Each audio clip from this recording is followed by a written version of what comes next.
Hello everyone, welcome to part number 3 of ratio, proportion and variation. In the previous two videos we have completed introduction part also.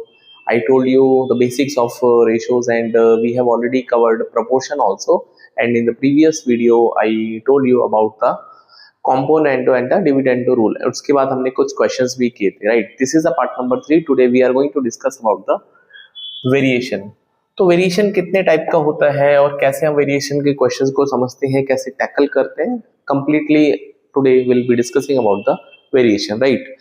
तो अगर आपने पुराने videos miss कर दिए हैं, you can find the link of those videos in the description. You can watch them so that your concepts will be consolidated. उसके बाद आज इस वीडियो को आप कंप्लीट कर सकते हैं. Okay, so let's solve.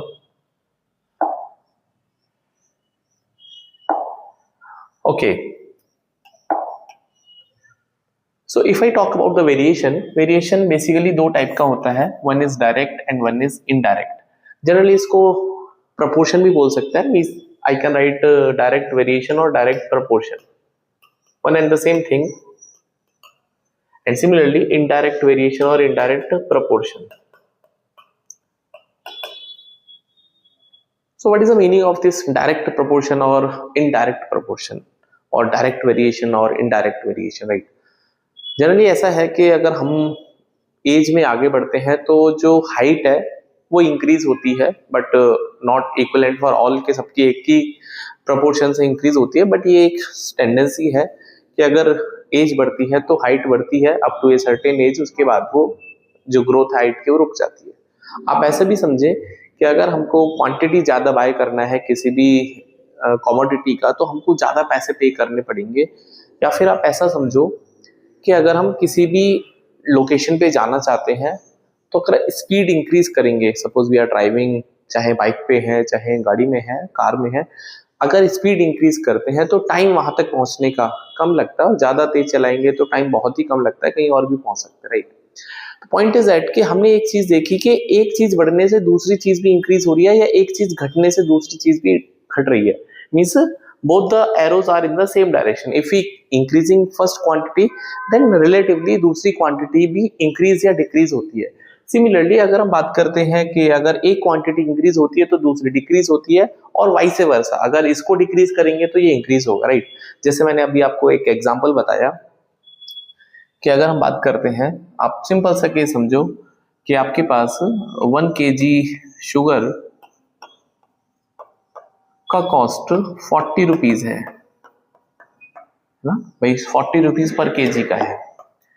तो अगर 1 kg शुगर 40 रुपीज का है, and if we want to buy 10 kg, तो 10 kg को बाय करने के लिए हमको 400 रुपीज बाय करने पड़ेंगे. तो आई कैन सी कि क्वांटिटी को जैसे ही मैंने इंक्रीज किया, हाँ, this is a increase sign, तो जो प्राइस है या जो अमाउंट है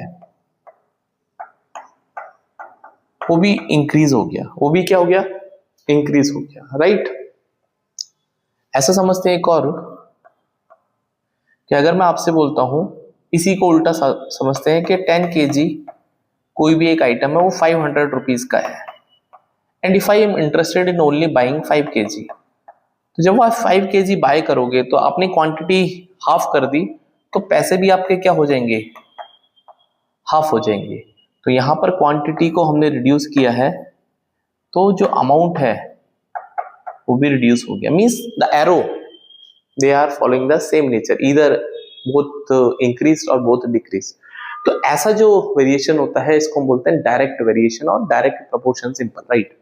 अच्छा, इनडायरेक्ट की बात करते हैं तो क्या होता है? Suppose we are taking a simple example कि अगर एक पर्सन है, उसको A to B जाना है जो कि 50 किलोमीटर है, जो कि 50 किलोमीटर, राइट? तो अभी क्या है, इसकी स्पीड पहले वाले केस में 10 किलोमीटर प्रति घंटे की रफ्तार से. तो टाइम जो लगेगा इसको पहुंचने के लिए, भाई स्पीड होता है डिस्टेंस अपॉन टाइम, तो 50 अपॉन 10 दैट इज 5 आवर, ठीक है? अब एक दूसरा भी ट्रेवलर है, उसकी स्पीड जो है वो थोड़ी तेज है और वो 25 kmph से चलता है. तो दूसरे वाले ट्रैवलर को इस 50 किलोमीटर को ट्रैवल करने के लिए 50 upon 25 that is distance upon, अच्छा यहाँ पे स्पीड आएगा, distance upon speed, this will be distance upon speed, so यहाँ पे लगेंगे इसको 2 आवर्स। तो व्हाट वी कैन ऑब्जर्व कि अगर हम S1 और S2 की बात करते हैं और T1 और T2 की बात करते हैं, राइट, तो हमने स्पीड क्या कर दिया भाई, स्पीड यहाँ से इंक्रीज हो गया, S2 ग्रेटर है, S2 ग्रेटर है S1 से, पहले S1 10 है फिर 25 है। टाइम को देखेंगे तो टाइम यहाँ पर उल्टा हो गया, टाइम पहले वाला बड़ा है भाई, मैंने स्पीड इंक्रीज करी तो टाइम जो है वो रिड्यूस हो गया, पहले मुझे 5 घंटे लग रहे थे अब 2 घंटे लग रहे हैं। तो ये जो वेरिएशन है इसको बोलते हैं हम इनडायरेक्ट वेरिएशन, राइट। तो डायरेक्ट वेरिएशन और इनडायरेक्ट वेरिएशन के काफी क्वेश्चन एग्जाम में बनते हैं, और बेसिक जो इसका इंस्टिक्ट है और जो बेसिक कैरेक्टर है, जो बेसिक नेचर है, वो यही है कि आपको समझना है कि दो क्वांटिटीज और इवन मोर देन 2 क्वांटिटीज वो किस तरह से रिलेट कर रही है, किस तरह से वैरी कर रही है एक दूसरे के साथ में, राइट। चलिए, तो अगर हम इसके मैथमेटिकल फॉर्मुलेशन की बात करेंगे, तो अगर हम मैथमेटिकल बात करेंगे, आपके पास 2 क्वांटिटी है x और y, तो डायरेक्ट प्रोपोर्शन ये बोलता है कि x is proportional to y। तो ये जो मैंने साइन लगाया ये है प्रोपोर्शनैलिटी का, ठीक है, प्रोपोर्शनैलिटी।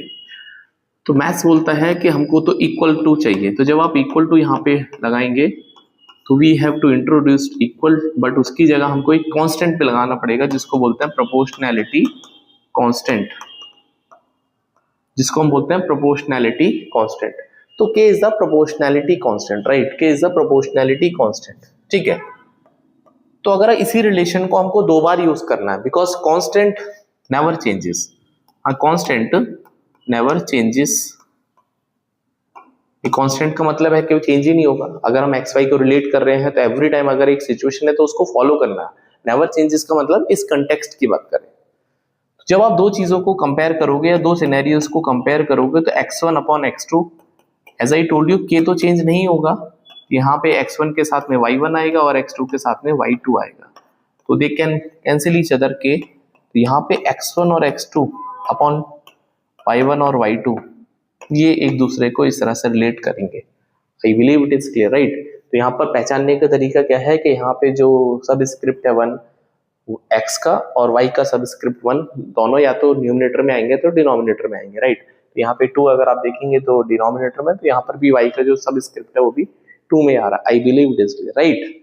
अच्छा, इसके ग्राफ की बात करेंगे तो इसका ग्राफ जनरली ऐसा समझो, अगर मैंने लिखा है x equals to ky, k is a constant, तो अगर मैं y को 0 पुट करता हूं तो x भी 0 हो जाएगा, मतलब ये ओरिजिन से पास होने वाला है, तो ये ग्राफ कुछ इस तरह से रहेगा, ठीक है, ये ग्राफ कुछ इस तरह से रहेगा, राइट। अच्छा, अगर मैं बात करता हूं इस ग्राफ में थोड़ा सा और, अगर आप चीजों को जानना चाहते हैं बेहतर तरीके से, आप ऐसे भी समझे कि अगर मैं ये आपसे बोलता हूं x equals to 3 plus 2y, तो again this is direct variation, ये डायरेक्ट वेरिएशन है, लेकिन यहां पर आपके पास ये एक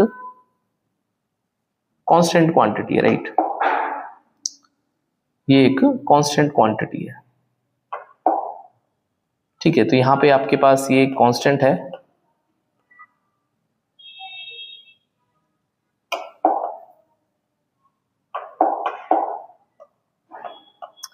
तो यहां पे भी एक तरह से इसको हम कांस्टेंट लेते हैं। तो again I can see x is proportional to y, x अभी भी प्रोपोर्शनल है y के। तो इस तरह के ग्राफ में अगर आप इस चीजों को समझोगे ग्राफिकल वे में, तो जब आप y को 0 पुट करोगे तो x विल बी 3। इसका मतलब क्या है कि y की वैल्यू 0 पुट करने पर x की वैल्यू 3 आएगी। तो ये जो ग्राफ है ना कुछ इस तरह से जाएगा कि y की वैल्यू 0 रखने पर ये लीनियर ग्राफ बनेगा, लेकिन यहाँ पर जब आप y को 0 पुट करते हो तो x की वैल्यू 3 आएगी, मतलब 3,0 से ग्राफ ये पास होगा और नेगेटिव में जाके क्या करेगा, ये 0 बन पाएगा। तो आपको थोड़ा सा ग्राफ का भी समझ होना चाहिए, राइट। अब ये लीनियर क्यों है, why it is linear, इसका भी रीजन है, why linear, because I can say degree of both x and y ये 1 है। डिग्री का मतलब जो इसकी पावर है, यहाँ पे भी आप देखोगे ना, यहाँ पे पावर 1 है, यहाँ भी पावर 1 है, यहाँ पर भी x की पावर 1 है, यहाँ पर भी y की पावर 1 है। So this is just degree, right. तो अगर डिग्री 1 होती है तो ग्राफ जो है वो लीनियर बनता है, स्ट्रेट लाइन बनता है। आई होप आपको ये समझ में आ गया होगा, राइट। तो you can take the snap और you can take the screenshot और आप इसको नोट भी कर सकते हैं जैसा आपका मन करता है, राइट। अच्छा, अब हम बात करते हैं इनवर्स के बारे में, right. I am going to talk about inverse relationship और इनवर्स प्रोपोर्शन, राइट। तो इनवर्स का मतलब होता है कि एक बढ़ने से दूसरा घटे। तो इसमें हम एक्स और वाई को, एक को न्यूमरेटर में रखेंगे, एक को डिनोमिनेटर में, और वाई से वर्सा, राइट।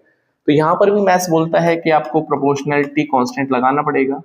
तो this become k upon y, और I can say product of two quantities equals to k, that is product of two quantities constant होना चाहिए, ठीक है। Product of two quantities constant होना चाहिए, right. Product of two quantities constant होना चाहिए, right. तो यहाँ पे अगर हम इसको रिलेशन में यूज करते हैं x1 अपॉन x2, तो ये बनेगा k अपॉन y1 और ये बनेगा k अपॉन y2। तो k से k कैंसिल आउट हो जाएगा, which is y2 upon y1। तो यहाँ पे you can observe x1 upon x2 equals to y2 upon y1। तो यहाँ पे जो सब स्क्रिप्ट है, यहाँ पर ऊपर न्यूमरेटर में x के साथ 1 है और यहाँ पर डिनोमिनेटर में y के साथ 1 है। मतलब ये आइडेंटिफिकेशन है कि आप किस तरह से पहचानेंगे कि इनवर्स लिखा है, ये डायरेक्ट लिखा, राइट। अब इसका थोड़ा ग्राफ के बारे में बात करते हैं। तो ये जो ग्राफ है दोस्तों, x y equals to constant, ये बड़ा फेमस ग्राफ है मैथ्स में, जिसको बोलते हैं हम रेक्टेंगुलर हाइपरबोला। तो ये जो ग्राफ है रेक्टेंगुलर हाइपरबोला का ग्राफ है। अभी कैसे प्लॉट करना है, ठीक है। तो ये ऐसे प्लॉट होगा कि अगर आपके पास एक्स वाई कोऑर्डिनेट्स है, ये वाई कोऑर्डिनेट है एंड ये वाई एक्सिस है और ये एक्स एक्सिस है, राइट। अच्छा, अगर मैं आपसे बोलता हूं कि अगर आपको यहां पर x equals to k upon Y लिखा है और मैं आपसे बोलता हूं कि y को 0 करना है, तो जैसे ही हम y को 0 करेंगे तो x is tendings to infinity. And अगर मैं इसी रिलेशन में y equals to k upon x लिखता हूं और x को 0 पुट करते हैं तो y टेंड्स टू इंफिनिटी। मतलब जब आप x को 0 पुट करना चाहते हैं, x 0 होता है कहां पर, y एक्सिस पे, और y 0 होता है x एक्सिस पे, तो they are reaching towards the infinity. मतलब क्या है कि जो ग्राफ है कुछ इस तरह से बनेगा, this graph is something like that, ठीक है। तो जैसे जैसे आप x की वैल्यू बढ़ाते रहेंगे, जैसे जैसे आप x की वैल्यू इंक्रीज करते रहेंगे तो y की वैल्यू छोटी होती रहेगी, राइट। जैसे जैसे आप x को इंक्रीज करेंगे तो y की वैल्यू क्या होती रहेगी, डाउन होती रहेगी। एंड सिमिलरली जैसे जैसे आप y की वैल्यू को इंक्रीज करेंगे तो x की वैल्यू क्या हो जाएगी, डाउन हो जाएगी। तो ये जो ग्राफ है इसको हम बोलते हैं रेक्टेंगुलर हाइपरबोला या फिर ये इनवर्स रेशियो का ग्राफ, राइट, इनवर्स रिलेशनशिप, ठीक है। तो यहाँ पे ये बात आपको समझना है कि यहाँ पे अब आप बहुत सारे बच्चे बोल सकते हैं कि सर यहाँ तो x की डिग्री और y की डिग्री 1 है, फिर ये ग्राफ कर्व क्यों बना। आप इस बात को समझिए कि इस रिलेशन में x equals to K Y में और एक्स वाई इक्वल्स टू के में जमीन और आसमान का फर्क है। हाँ, there is a lot of difference. Why? Because यहाँ पे इक्वल टू के बोथ साइड डिग्री 1 है, यहाँ पे इक्वल टू के एक तरफ अगर मैं कंबाइंड डिग्री देखता हूँ तो ये 2 डिग्री में x इंटू वाई प्रोडक्ट में है, तो यहाँ पे डबल डिग्री है। और जैसे ही डिग्री 1 के अलावा कुछ भी होती है तो मैथ्स में कर्व बनता है। तो इसलिए दोस्तों ये जो बनेगा ये कर्व बनेगा, राइट। तो आई कैन से ये एक्स वाई इक्वल्स टू के का ग्राफ है। आई होप आपको ये समझ में आ गया, राइट।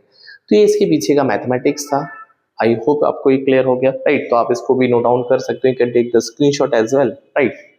ओके, तो अभी हम ना कुछ क्वेश्चंस करते हैं डायरेक्ट और इनडायरेक्ट वेरिएशन के ऊपर, ठीक है। तो suppose we have the question that if x varies as y, right. तो अगर कुछ भी नहीं बोला है तो हम उसको डायरेक्ट वेरिएशन मान के चलेंगे, क्योंकि वो स्पेसिफिकली बताएगा क्वेश्चन में कि वो इनवर्सली वेरी कर रहा है, राइट। इसने बोला simple x varies as y, ठीक है। तो what does it mean, x varies as y, x y के साथ वेरी कर रहा है। तो अगर x y के साथ में वेरी करता है तो हम ऐसे ही लिखेंगे और एक प्रोपोर्शनलिटी कांस्टेंट चिपकाएंगे इसके साथ में, तो x equals to K Y. Now it is asking कि अगर y का वैल्यू 4 है तो x का वैल्यू 12 है। तो अगर x का वैल्यू 12 है तो उस टाइम पे y का वैल्यू 4 है। यहां से प्रोपोर्शनलिटी कांस्टेंट आपके पास निकल के आ जाएगा 3। How come it is 3, because k equals to 12/4, तो ये निकल के आ जाएगा 3। तो प्रोपोर्शनलिटी कांस्टेंट एक बार अगर 3 हो गया तो पूरे इक्वेशन में रिलेशन जब तक है एक्स वाई का वो 3 ही मेंटेन रहेगा, राइट। इसका मतलब ये बोल सकता हूं कि x इक्वल्स टू 3y, ये रिलेशन यहां पर दे रखा है, right. Now it is asking find x when y equals to 15। तो अगर y 15 है तो फिर x कितना होगा, तो 15 इंटू 3 कितना हो जाएगा 45। तो ऑप्शन नंबर आगरा इसका करेक्ट आंसर, राइट। आगरा इसका करेक्ट आंसर है। I believe it is clear, right. चलिए आगे बढ़ते हैं। We have another question.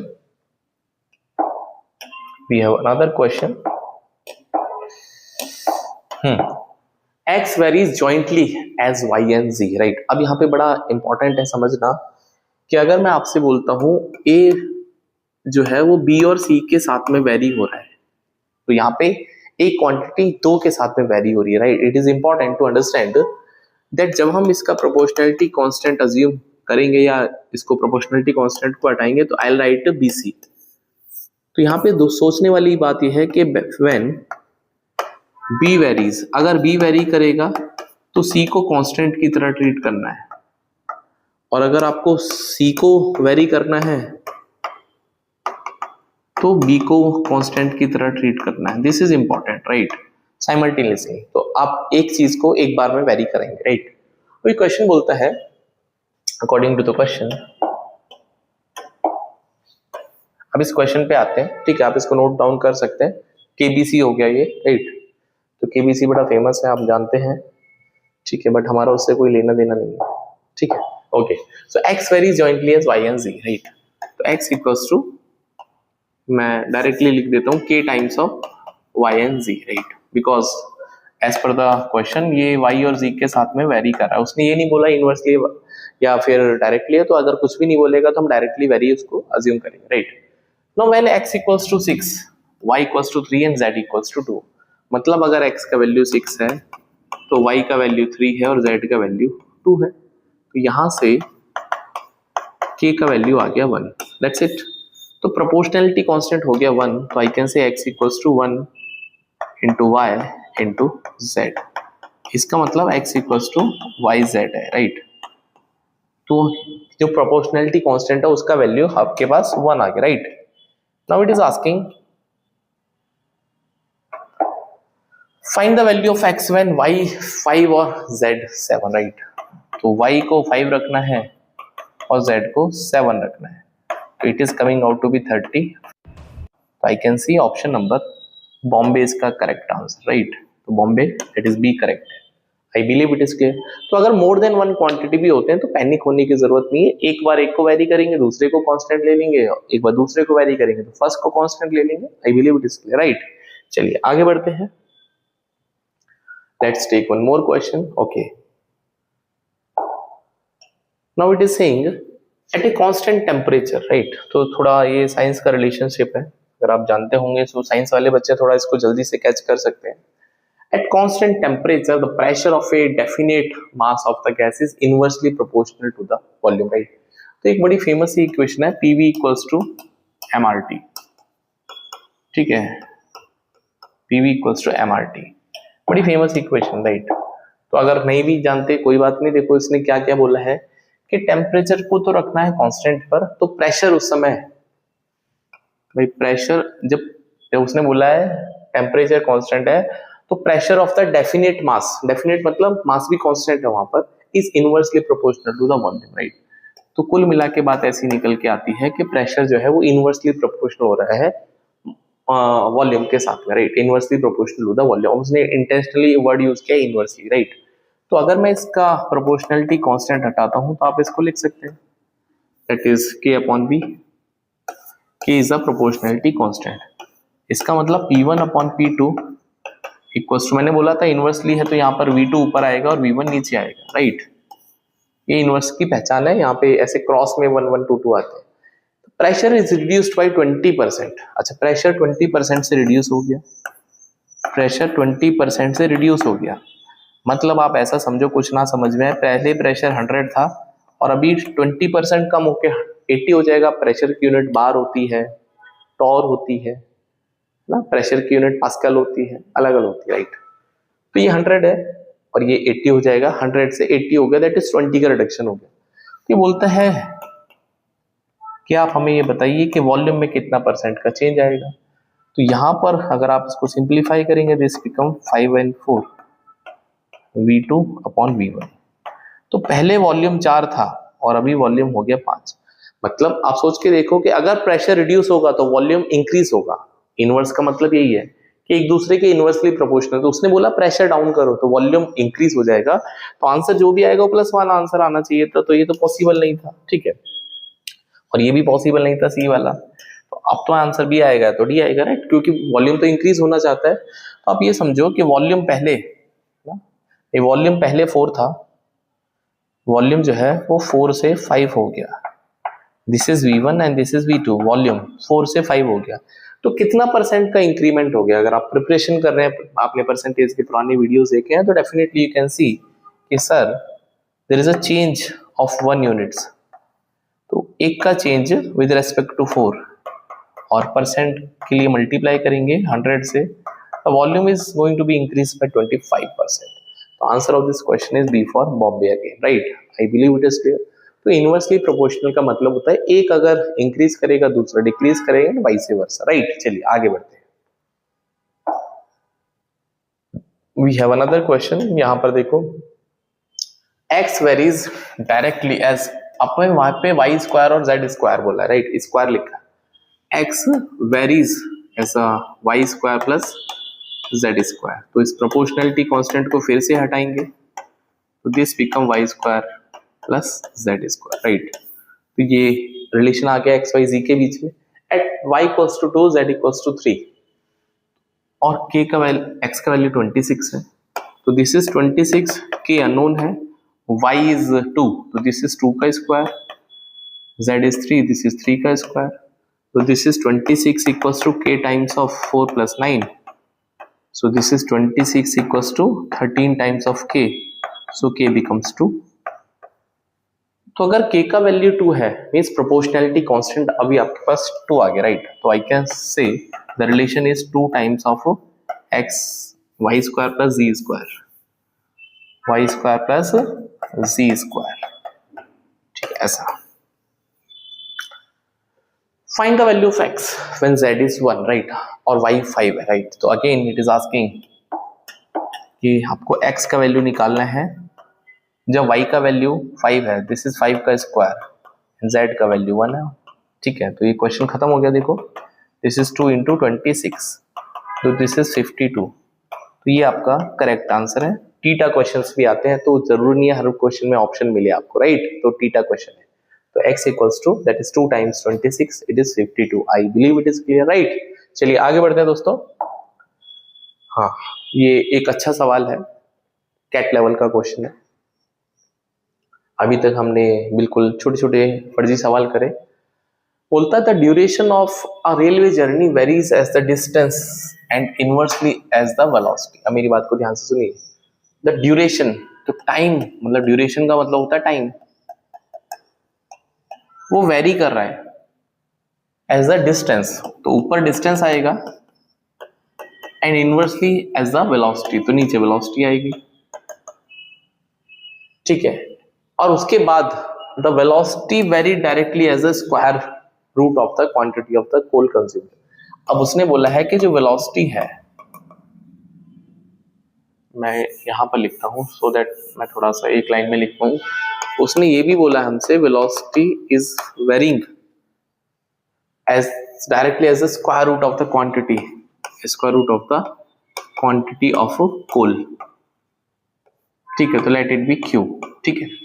अब ये सवाल है, ठीक है। अब यहाँ पे देखो कि अगर हम इनको कंबाइन करना चाहते हैं, तो मैं यहाँ पे एक प्रोपोर्शनलिटी कांस्टेंट इंट्रोड्यूस करूंगा, लेट इट बी के, डिस्टेंस को डी मान लेते हैं। अब वेलोसिटी की जगह आपको रूट क्यू रखना है, क्यों? क्योंकि वेलोसिटी डायरेक्टली प्रोपोर्शनल है स्क्वायर रूट ऑफ क्वांटिटी के, राइट। तो यहाँ पे जो वेलोसिटी है भाई, अगर ए बी के इक्वल है और बी सी के इक्वल है, तो ए और सी भी तो इक्वल हुए ना भाई। आप ये समझो कि अगर मैं आपसे बोलता हूँ x का वैल्यू 2 है, ठीक है, और y का वैल्यू भी 2 है, तो मैं ये बोल सकता हूँ कि x y फिर तो बराबर हो जाएंगे मैथ में, राइट। सेम इसने बोला है कि जो वेलोसिटी है वो प्रोपोर्शनल है square root of the quantity of the coal consumed and inversely as a number of carriers. अच्छा, ये भी उसने बोला है कि जो वेलोसिटी है वो इनवर्सली प्रोपोर्शनल है नंबर ऑफ वैगन्स या कैरियज, तो नंबर को हम n मान लेते हैं। इसका मतलब कि जब हम यहाँ पे क्वांटिटी की बात करेंगे तो ये तो रूट क्यू आ जाएगा, और जो वैगन है वो नीचे n आएगा, ठीक है, नीचे n आएगा, राइट। अब आप ये सवाल आपके मन में आ सकता है कि सर यहाँ पे भी तो हम एक प्रोपोर्शनलिटी कांस्टेंट इंट्रोड्यूस कर सकते हैं, कोई दिक्कत वाली बात नहीं, राइट, क्योंकि उससे आंसर पे कोई भी इंपैक्ट नहीं आने वाला है, ठीक है। So this is k times of d, और ये n कूद के ऊपर आ जाएगा और नीचे रूट क्यू बचेगा।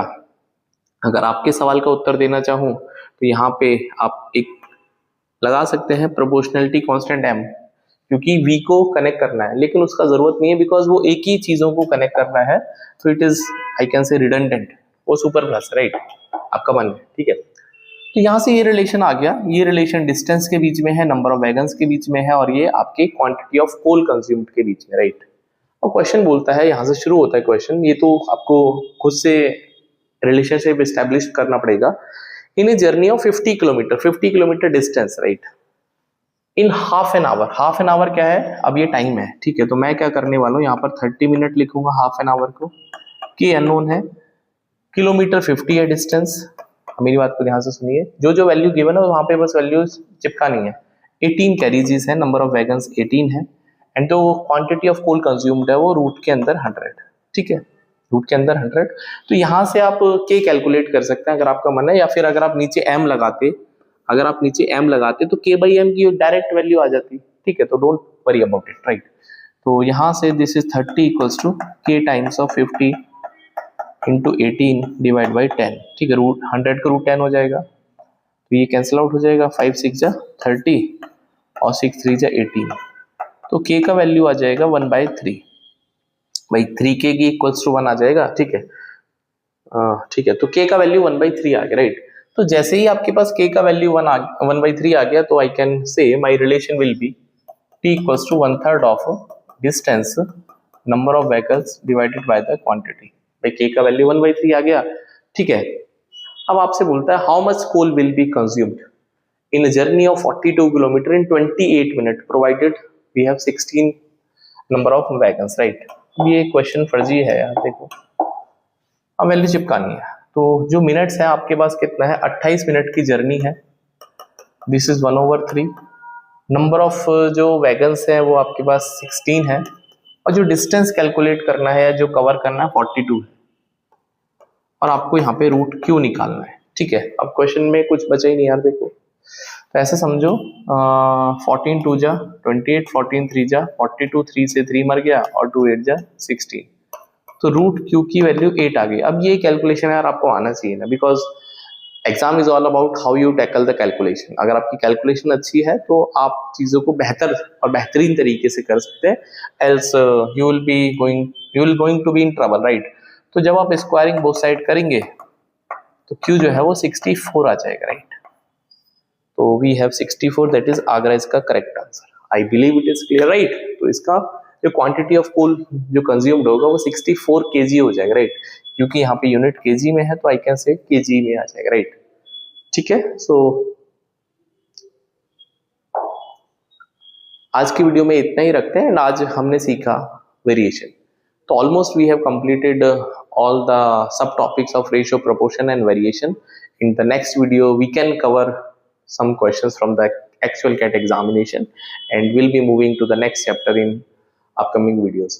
So whatever be your feedback, you can comment your feedback, and अगर कोई suggestion है तो वो भी आप हमें दे सकते हैं, so that we can work upon it. And for more learning you can subscribe us, and see you in the next video. Bye, take care.